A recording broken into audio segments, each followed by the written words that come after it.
আসসালামু আলাইকুম। আশা করি আপনারা সবাই ভালো আছেন এবং সুস্থ আছেন। মার্কেট আজকে ৪,৯৫০.৯২ তে আছে, যেটা আপনার ৩৬.২ পজিটিভ মুভমেন্ট দিয়েছে। টোটাল ডেট যদি দেখি ১,৩৯,০০০, টোটাল ভ্যালু হচ্ছে ৩৭৯ কোটি। আর এখানে 1 মিনিট চার্টটা খুব ভালো দেখাচ্ছে। আপনার খুবই ভালো একটা ভেঙে উপরে উঠছে, আবার ভেঙে নিচে নামছে, আবার উপরে উঠছে। সো এটা খুবই ভালো একটা 1 মিনিট চার্ট। সো এই মার্কেটের জন্য 1 মিনিট চার্টটা খুব ভালো। যদি স্টকে দেখি ২৮৫ টা আপে আছে, ৫৬ টা ডাউন এবং ৪৭ টা আনচেঞ্জ অবস্থায় আছে। এখন যদি আমরা ভলিউমের দিকে দেখি, ভলিউম কিন্তু কমে গেছে। সো আজকের জন্য ঠিক আছে, বাট নেক্সট ডে আপনার ভলিউমটা আরো বৃদ্ধি করা লাগবে। না হয় আপনার মার্কেটে খুব বেশি ভালো হবে এমন বলে মনে হয় না। সো আর top sector by trade value percentage wise যদি দেখি, ইঞ্জিনিয়ারিং হচ্ছে ১৬.৩৩%, ফার্মাসিউটিক্যাল এবং কেমিক্যাল ১২.৭৯%, টেক্সটাইলে হচ্ছে ১১.৮৬%। এবার আমরা ইন্ডেক্স মুভারে যাই। সো ইন্ডেক্স মুভারে পজিটিভে আছে জিপি, এরপরে আছে এলএইচবি, এরপরে আছে ওয়ালটন। সো জিপিটা কিন্তু আপনার সবচেয়ে বেশি মুভ করেছে ৪.২। এটা অনেক বড় একটা মুভ দিছে। সো এটা একটু লক্ষণীয়। নেগেটিভ ইমপ্যাক্টে যদি দেখি, সবার উপরে আছে পাওয়ার গ্রিড ০.৬, এরপরে ওরিয়ন ফুড ০.৫, এরপরে ডাচ বাংলা ০.৪।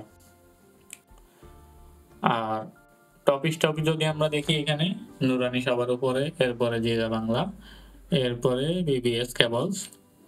লুজারে যদি যাই, লুজারের মধ্যে হচ্ছে ইন্টারন্যাশনাল লিজারিং সবার উপরে, এরপরে পিয়ারেস্ট ফাইন্যান্স, এরপরে ফিফল লিজারিং। তো এগুলো অনেকদিন থেকে কমতেছে, আপনারা দেখতে পাচ্ছেন। এগুলো মোটামুটি ডিজিস্ট হয়ে যাওয়ার সম্ভাবনা আছে।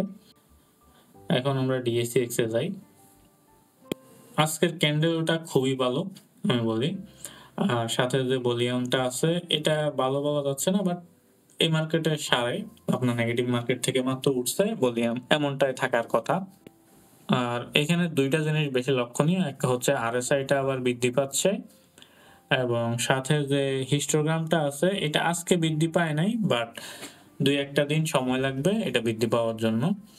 সো আমরা কালকে যদি পজিটিভ একটা ক্যান্ডেল পাই, তাহলে এটা বৃদ্ধি পাবে, এটা দেখতে পাবো আমরা। এখন আপনি বলতে পারেন যে আগামীকালকে ক্যান্ডেল পজিটিভ হবে না নেগেটিভ হবে। সো বেশিরভাগ ইন্ডিকেটরে বলছে যে আগামীকালকে ক্যান্ডেল পজিটিভ হওয়ার পসিবিলিটিটা বেশি। আর একটা ব্যাপার আমি লক্ষ্য করছি আজকে, যে অনেকগুলাই আপনার পোর্টফোলিওর স্টক যেগুলো ভালো আপনার মুভ দিছে।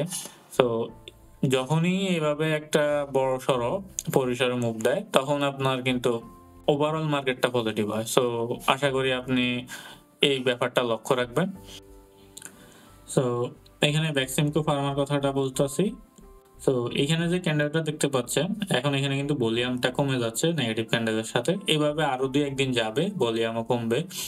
এরপরে আপনার পজিটিভ মুভমেন্ট দেওয়ার পসিবিলিটিটা বেশি। সো আপনি কি করতে পারেন, আপনি এই ক্যান্ডেলটা, এই টাইপের কয়েকটা ক্যান্ডেল দিবে পজিটিভ হওয়ার আগে। সো এটা একটু লক্ষ্য রাখতে পারেন। সো আশা করি আপনার উপকার আসবে। একটা জিনিস মনে করে দিই, আপনার কোনো স্টক কেনার আগে আপনি হঠাৎ করে কিনে নিবেন, এটা আসলে খুব ভালো না, আপনার জন্যও ভালো না, মার্কেটের জন্যও ভালো না। আপনার কিনতে হবে পরিকল্পনার সাথে। মনে করেন আপনি একটা স্টক কিনবেন, চিন্তা করছেন, অন্তত ২-১টা দিন সময় দেন। বা আপনি যদি মনে করেন ইমিডিয়েট না কিনলেই এই স্টকের প্রাইস এমন উপরে যাবে যে আর নিচে নামবে না, এটা আসলে খুবই ভুল ধারণা। এই স্টকের প্রাইস একবার নামছে তো আবার নামার সম্ভাবনা বেশি।